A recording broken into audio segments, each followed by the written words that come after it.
Yo, what is up, guys? Highlight Headquarters here. So today what we're doing, we've got the series analysis between the Golden State Warriors and the LA Clippers. So if you like what you're about to see, make sure to leave a like on the video and subscribe to the channel. But let's get into it.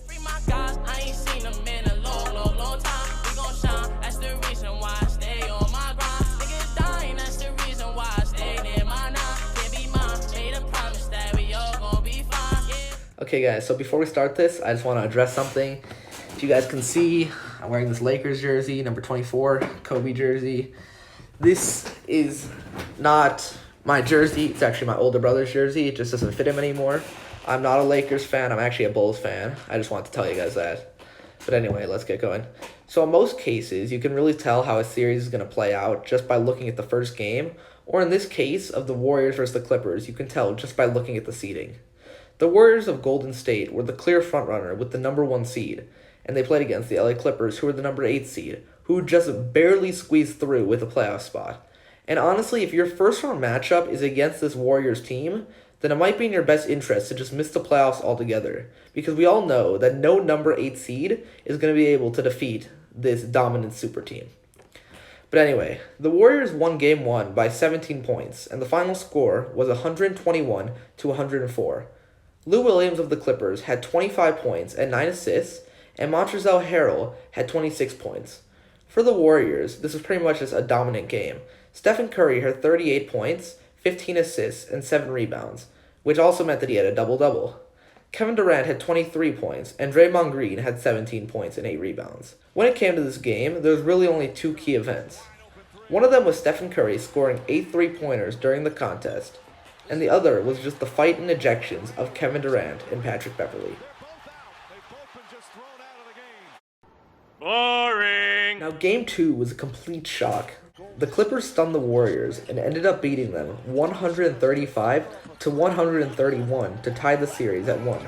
Lou Williams of the Clippers had a phenomenal game with 36 points and 11 assists, and Harrell had a double-double with 25 points and 10 rebounds. The Warriors still played a great game and even had a 31-point lead at one point during the game, but when it came down to defense, they just couldn't find their groove. The Clippers had less turnovers and shot better from the field and from the three-point line. And if we're going to be honest here, that's kind of embarrassing. The Warriors probably the best team in the NBA, right behind the Bucks, but they're still probably one of the best teams in the NBA. They have Stephen Curry, Kevin Durant, Draymond Green, Klay Thompson. That's kind of embarrassing if you're losing a 31-point lead to a team that's a number 8 seed that barely made the playoffs. So, I mean, I don't really have an excuse for the Warriors in this.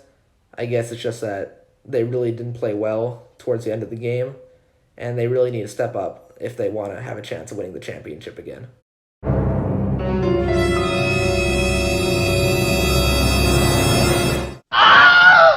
After that terrible Game 2 loss, the Warriors learned from their mistakes, and Game 3 is where things really started to shift in favor of the Warriors, as they demolished the Clippers by a score of 132 to 105. The Warriors were in control of this game from the very beginning. Throughout this matchup, they were never once behind, and even led by as much as 36 points. Yeah, you heard that right, 36. Now, I know that the Warriors, they're an amazing team, and they're one of the best in the NBA, but for a playoff game, that's a lot to be ahead of, so I'm definitely going to give the Warriors props for that. But anyway, Kevin Durant, he had 38 points, and Stephen Curry brought up the rear with 21. The Warriors shot 54% from the field, compared to the Clippers' 37%, and shot 20% better from the three-point line.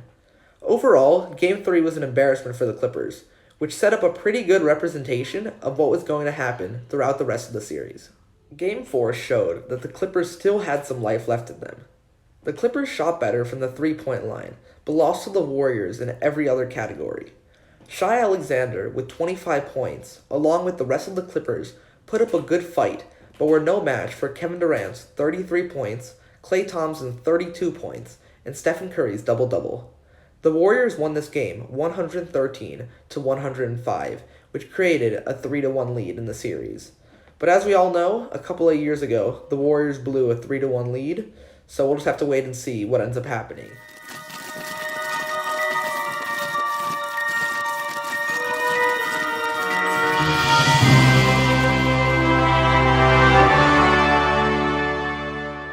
Okay, guys, so as I'm recording this, Game 5 just ended, and the Clippers defeated the Warriors 129 to 121 to cut the series lead down to just one game. Lou Williams, he had 33 points and 10 assists, a double-double. Gallinari, he had 26 points and 7 rebounds. And Harrell, he had 24 points and 5 rebounds. That's 3 players right there that had over 20 points on the Clippers. On the Warriors, Kevin Durant, he had an amazing night. He was popping off. He had 45 points, 6 assists, and 6 rebounds. He got all the points he needed. He helped his teammates get points, and he got all those boards.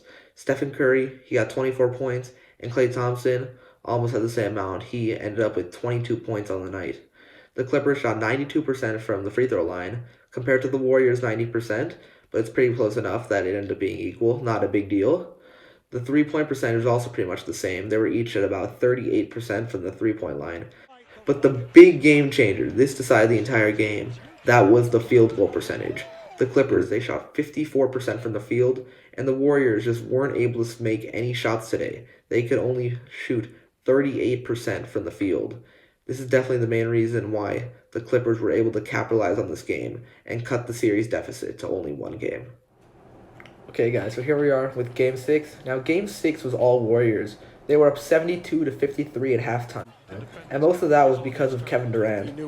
He had an amazing game. He had a playoff-high 50 points, along with 6 rebounds and 5 assists. Draymond Green of the Warriors, he also had a triple-double with 16 points, 14 rebounds, and 10 assists. And Stephen Curry, he had 24 points, 6 assists, and 6 rebounds. On the Clippers, Gallinari, he had 29 points, but that was about it. The Clippers really just didn't bring their A game for this matchup, and that really showed when it came down to who the winner was. The Warriors, they had a field goal percentage of 54, while the Clippers only shot 39% from the field. They really were just not able to get the shots to go in. The Warriors' biggest lead was 26, while the Clippers' biggest lead was only 10. Final score, 129 Warriors to 110 Clippers, which advances the Warriors to the next round, where they will play the Houston Rockets. I personally think that the Warriors are going to end up winning this matchup. If James Harden and Chris Paul can both heat up, then it could definitely be an interesting series. But overall, with the strength of the Warriors, I think that they're going to be able to pull it off and move on to the next round. Okay, guys, so that's going to wrap it up for this video. If you enjoyed it, then make sure to leave a like on the video, subscribe to the channel, and comment down below who you think is going to win the next series matchup. Do you think the Houston Rockets are going to win or the Golden State Warriors are going to win?